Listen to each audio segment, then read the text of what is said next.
নমস্কাৰ সকলোকে পুনৰবাৰ স্বাগতম জনাইছোঁ আজিৰ নতুন এটা ভিডিঅ'লৈ। আৰু মই এইকেইদিন মানে এসপ্তাহমান হ'ল আপোনালোকৰ কাৰণে ভিডিঅ' লৈ আহিব পৰা নাই, কিয়নো মই বেলেগ এটা কামত ব্যস্ত আছোঁ।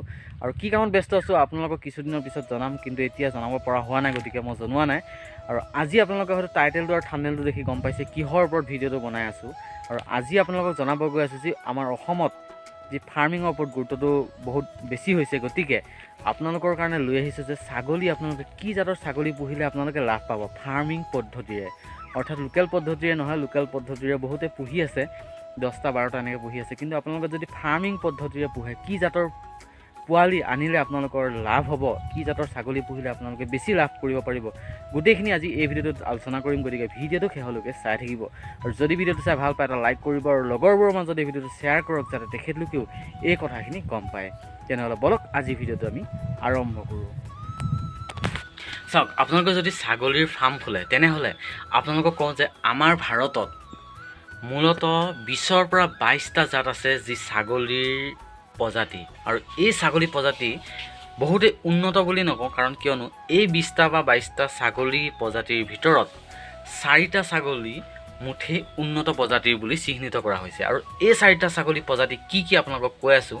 আৰু যদি আপোনালোকে এখন ফাৰ্ম খোলে, তেনেহ'লে এই 4টা জাতৰ ভিতৰত আপোনালোকে পোহক। আৰু এই 4টা জাতৰ ভিতৰত যদি আপোনালোকে পোহে, তেনেহ'লে আপোনালোকৰ ফাৰ্ম সোনকালে গ্ৰ' হ'ব আৰু আপোনালোকে উন্নতি কৰিব পাৰিব। আৰু এই 4টা জাত প্ৰধানকৈ 1 নম্বৰত থকা ছাগলীৰ জাতটো হৈছে বিটেল।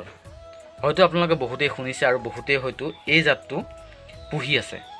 এই জাতটোৰ ফাৰ্ম আপোনালোকে বহুতেই হয়তো পালন কৰি আছে। আৰু এই জাতটোৰ যোনে যোনে নাজানে, মই কৈ থৈ দিওঁ, এই যিটো জাত হয়, এই জাতটো হৈছে হাৰিয়ানা আৰু পাঞ্জাৱৰ ৰাজ্যত উৎপত্তি হোৱা এটা জাত। গতিকে এই জাতটো বহুতেই ডাঙৰ হয়, বহুতেই ওখৰ হয়। গতিকে আপোনালোকে এই বিটেল ছাগলীটো আপোনালোকে পুহিব পাৰে। আৰু বিটেল ছাগলী এটাৰ প্ৰায় 1 বছৰত 20ৰ পৰা 25 কেজি ৱেট হয়, আৰু বহুতেই ডাঙৰ হয়। গতিকে আপোনালোকে এই ছাগলীটো আপোনালোকে পুহিব পাৰে। আৰু 2 নম্বৰত থকা ছাগলী জাতটোৰ নাম হৈছে যমুনাপাৰী।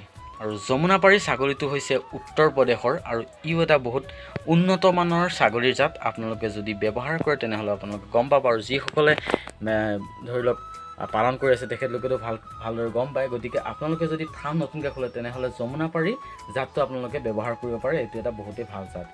তাৰ লগতে 3 নম্বৰ জাতটোৰ বিষয়ে যদি কওঁ, 3 নম্বৰ জাতটো হৈছে উছমানবাদী। আৰু উছমানবাদীও এটা ভাল উন্নত প্ৰজাতিৰ ছাগলীৰ জাত হয়। গতিকে আপোনালোকে উছমানবাদীটো যদি চিনি নাপায়, তেনেহ'লে মই আপোনালোকক স্ক্ৰীণত দেখাই দিছোঁ। উছমানবাদীটো আপোনালোকে চাই ল'ব পাৰে।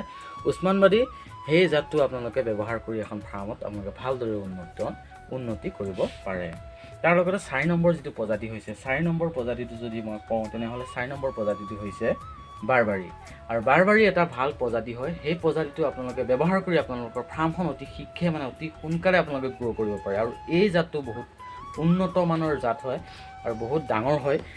অৰ্থাৎ আপোনালোকক মই দেখাই দিছোঁ স্ক্ৰীণত, আপোনালোকে চাই লওক। যদি দেখা নাই আপোনালোকে চাই লওক। আৰু এই 4টা মই জাত ক'লোঁ, এই 4টা জাতৰ যদি আপোনালোকে ফাৰ্ম খোলে, তেনেহ'লে আপোনালোকে উন্নতি কৰিব পাৰিব। কিয়নো আমাৰ অসমত বহুতেই কমি আছে।